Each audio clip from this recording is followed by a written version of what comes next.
Setiap partai politik menginginkan ya agar kader-kader yang terbaik dari internal ya. Tadi juga saya sampaikan kepada Ibu Puan ya, barangkali ada wajah-wajah yang ada di depan teman-teman ini yang punya potongan untuk itu ya.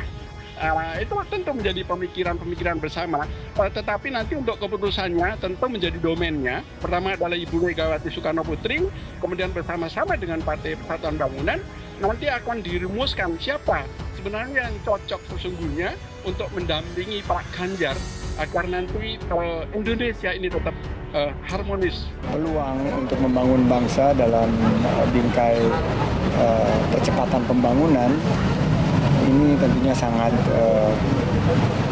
kita mendapatkan suatu kehormatan. Jadi saya sangat mengerti bahwa keputusan pencalonan itu adalah haknya dari pimpinan partai politik. Dan jika mempertimbangkan tentunya kita harus menyiapkan diri, termasuk juga mendengarkan masukan para ulama, para kiai, itu yang saya pedomani. Ganjar itu kita belum bicara itu, karena P3 hari ini mengkomunikasikan dengan PDIP hasil Rapimnas, yang mana hasil Rapimnasnya menyebutkan bahwa cawapresnya diupayakan dari kader P3. Nah, sebelum menjadi kader P3, bagaimana caranya kita memprioritaskan Pak Sandi sebagai calon wakil presiden? Kan tidak bisa, harus jadi kader P3 dulu baru kita perjuangkan ke PDIP. Kira-kira begitu, jadi tidak ada persoalan deadlock, terus tidak jadi diusulkan sebagai cawapres.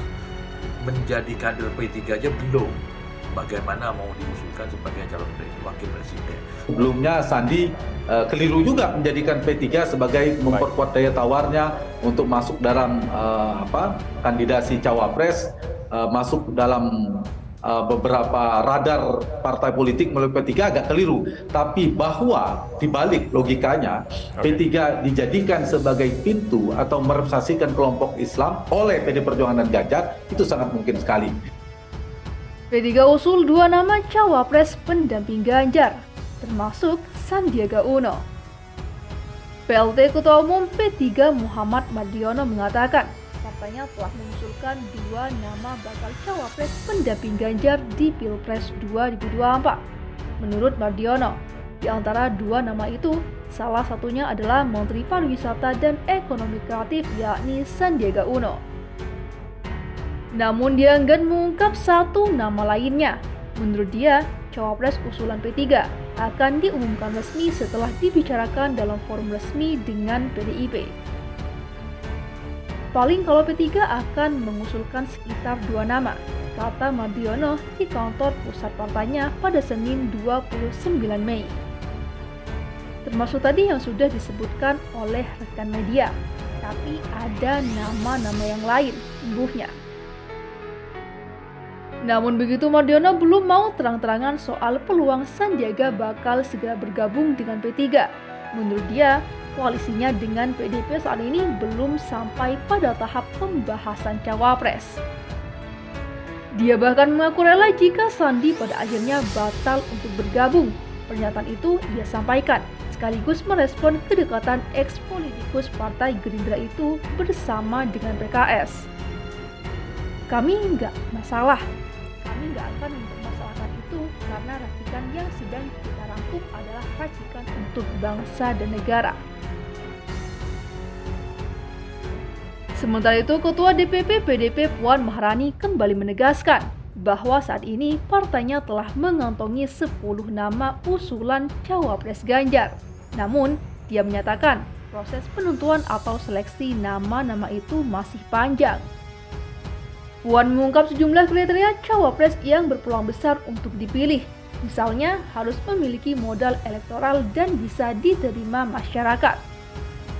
Waktu masih panjang, jadi kita akan diskusikan kembali untuk bisa sama-sama dibicarakan oleh Ibu Ketum bersama dengan Ketum P3, kata Puan.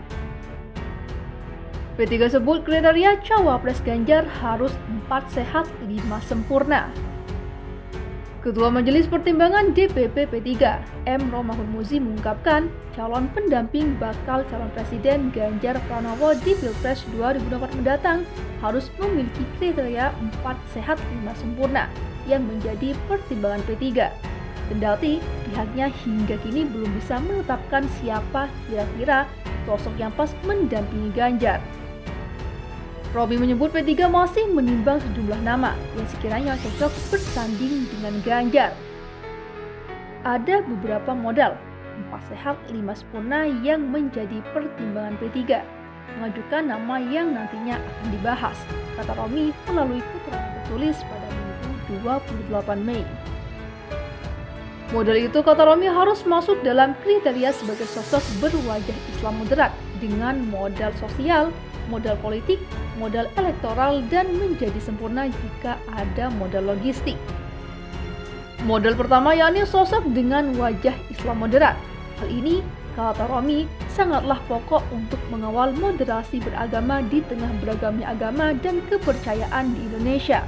Apalagi Indonesia kerap menjadi sasaran dakwah dari berbagai penjuru dunia yang tentunya membawa berbagai aliran. Kedua yakni modal sosial. Menurut Romi, calon harus memiliki rekam jejak, pengalaman, dan jaringan. Apalagi jika terpilih, Ganjar dan wakilnya akan memimpin 280 juta rakyat Indonesia, maka pendamping Ganjar harus berpengalaman dalam pemerintahan.